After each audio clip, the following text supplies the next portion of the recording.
the very best of luck. Like many teenagers, Danny Bowman was preoccupied with his appearance, but after being rejected by a modelling agency aged 15, he began to loathe his body, withdrawing from normal daily life. It wasn't until Danny was diagnosed with Body Dysmorphic Disorder that things started to change. And today, in the first of a new series looking at issues affecting adolescents and teens, Dr. Ranj is here with Danny to talk us through the nature of this condition and how to tackle and overcome it. It was a condition you weren't aware of, obviously, Danny, and you were 15 years old, isn't that right? And you went along to this modelling agency. You were desperate to be a model. It was your life's dream, and things literally changed the second you left.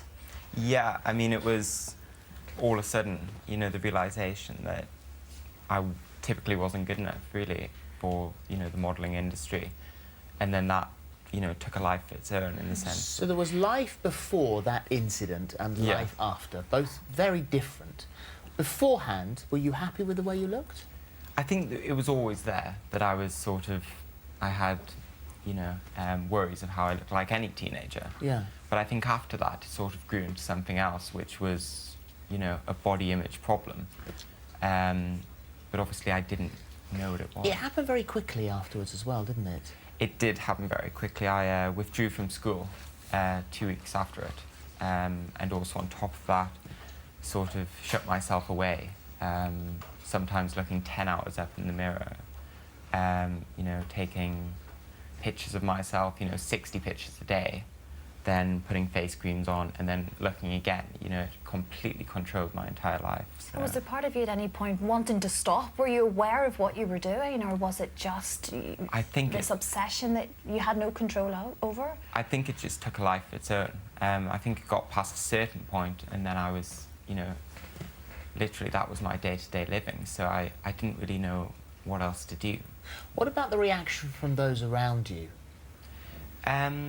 It was mixed. I mean, my parents just really thought it was just normal adolescent behaviour, as you would. But that's the problem. I think, you know, it's a very unknown disorder, and I think actually getting it recognised is very difficult. Well, it got so bad for you that, that you attempted suicide, and you were disappointed when you were revived.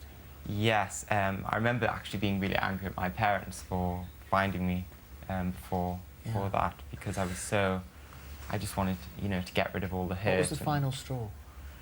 The final straw, I remember, it was actually a rainy day, unsurprisingly, in the northeast. And I just remember feeling really down. I just felt like there was no way out. I felt so tired, I felt so empty, because that was all I was thinking of. Isolated from your friends? Isolated from my friends. I hadn't seen my friends in 6 months. And literally, you know, I just thought, what else, you know, the only way to get out of this is to take my own life. So, well, thankfully you failed, thank goodness. And at what point did you manage to get help and realise that this was something that was fixable? Well, actually, luckily, due to the great work they do at the Maudsley Hospital in London, they managed to get me on a research programme. They were doing research into body dysmorphic disorder, and luckily I got onto that and managed to go down to London and get the, you know, amazing treatment they do. When did you hear the term for the first time, BDD, body dysmorphic? When I was in London. Really? You'd not heard it before? Never heard it before. You didn't know that's what you had? I just didn't know that's what I had. That was the scary thing. I didn't actually know what it was. And I think, you know, when you normalise it into a disorder, you sort of get, you know, a weight off your shoulder, if you like. That indeed is probably the problem, Dr. Ranj. A lot of people may be suffering out there and they don't know what the problem is. I think, as Danny quite rightly pointed out, it's a misunderstood disorder. A lot of people haven't heard of it, or it's one of those conditions that has suffered from what I call the magazine effect. Body dysmorphia the term has been thrown about so much that it's lost its impact.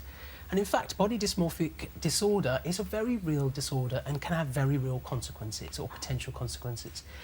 It's a disorder that it causes an extreme level of anxiety, and it's sort of based around either your appearance, your image, or part of your appearance.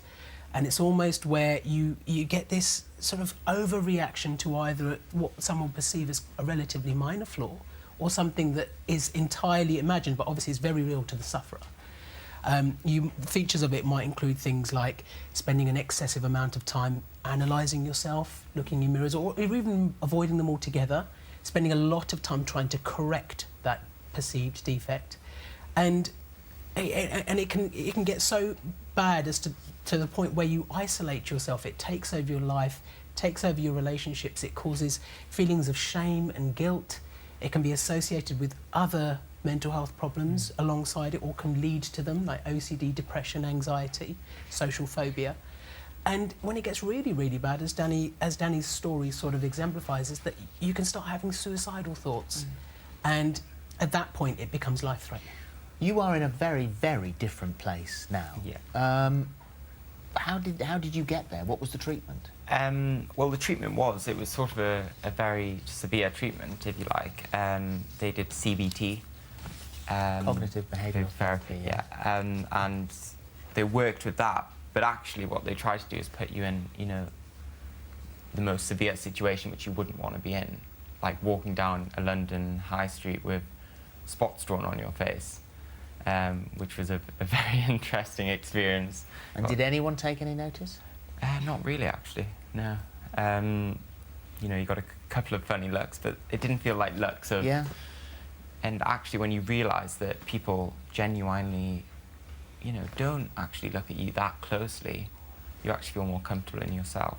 How long did it take you to get to where you are now?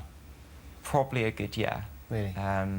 Through doing a lot of different stuff. And I think the campaign that I'm trying to do now has actually really helped.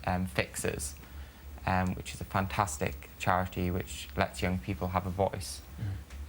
On any issue they want. Yeah. And I think that's really helped me get to the place I am now. We'll put the Fixers link on our website so that if you are watching this, you want to know where to go, we'll point you in the right direction.